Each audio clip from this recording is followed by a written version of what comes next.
امریکی ریاست کیلیفورنیا کا شہر لاس اینجلس خوابوں کا دیس کہلاتا ہے۔ یہ رنگ و نور کا شہر ہے۔ یہ امریکی فلم انڈسٹری کا مرکز تو ہے ہی، مگر اس کی متنوع ثقافت کا ایک قابل ذکر پہلو یہ ہے کہ یہاں 140 ممالک سے تعلق رکھنے والے لوگ آباد ہیں، جو 200 سے زائد زبانیں بولتے ہیں، مگر انسانیت نے انہیں جوڑ رکھا ہے۔ یہ کوئی قدیم شہر نہیں ہے، بلکہ 1781 میں میکسیکو کے 44 آباد کاروں نے لاس اینجلس کی بنیاد رکھی اور غالباً 1847 میں یہ شہر امریکہ کا حصہ بنا۔ گزشتہ ہفتے پیلسیڈیس کے علاقے میں آگ بھڑک اٹھی، جس نے دیکھتے ہی دیکھے ایک بڑے علاقے کو اپنے لپیٹ میں لے لیا۔ بھرپور کوشش کے باوجود تادم تحریر اس آتش زدگی پر قابو نہیں پایا جا سکا۔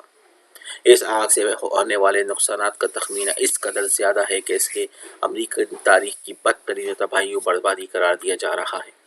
امریکی حکام کے مطابق یہاں جل کر بھسم ہو جانے والی آبادیوں کو دیکھ کر یوں لگتا ہے جیسے کسی نے ایٹم بم گرا دیا ہو۔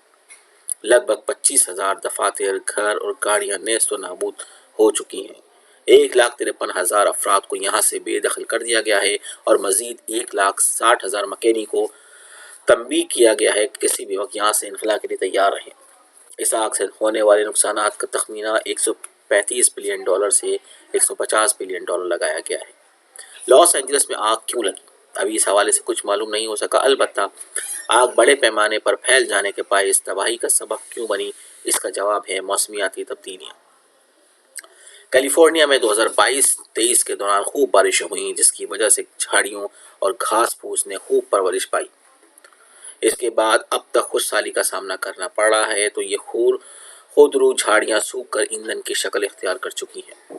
لاس اینجلس میں چونکہ بہت تیز ہوائیں چلتی ہیں، اس سے جب کسی وجہ سے آگ لگی تو وہ پھیلتی چلی گئی۔ امریکی حکام تو ابھی تک یہ سراغ لگانے میں ناکام ہے کہ لاس اینجلس میں آگ کیوں لگی، لیکن پاکستان میں اہل ایمان معاملے کی تہ تک پہنچ چکے ہیں اور انہیں یقین ہے کہ یہ آگ دراصل اللہ کا عذاب ہے۔ اس تباہی اور بربادی کے ذریعے پروردگار نے امریکیوں کو یہ سمجھانے کی کوشش کی کہ اپنی ٹیکنالوجی پر بھروسہ نہ کرو۔ تم ہرگز سپر پاور نہیں اور میں جب چاہوں تمہیں نیست و نابود کر سکتا ہوں۔ بعض صالحین یہ جواز بھی پیش کر رہے ہیں کہ امریکہ کی مدد سے اسرائیل نے فلسطینیوں پر مظالم ڈھائے، غزہ کو بمباری کر کے کھنڈرات میں تبدیل کر دیا۔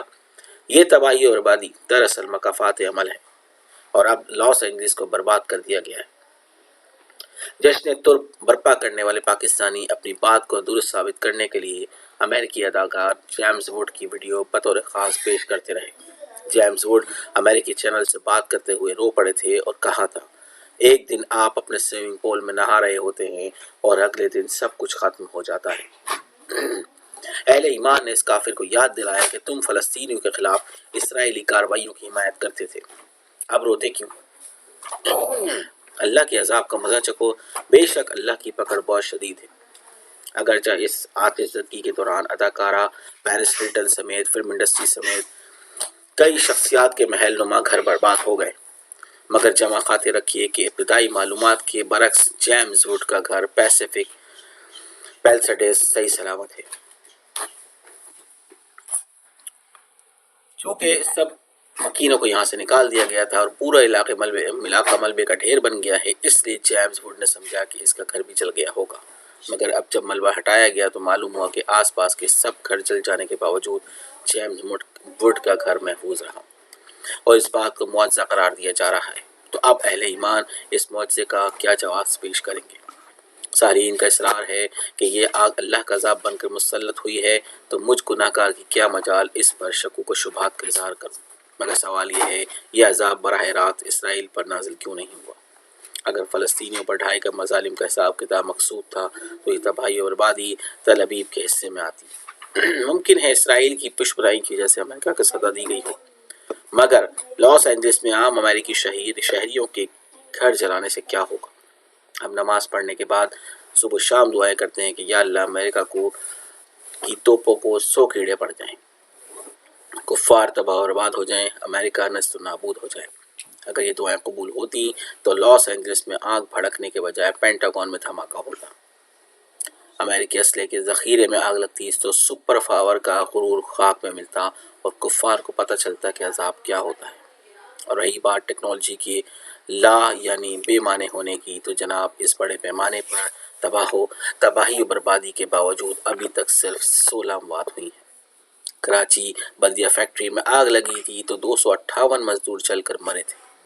خاکم بدہن، اگر یہ آگ وطن عزیز میں لگی ہوتی تو کیا ہوتا؟ کتنے بڑے پیمانے پر تباہی ہوتی اور کتنے انسان جل کر بھسم ہو گئے ہوتے۔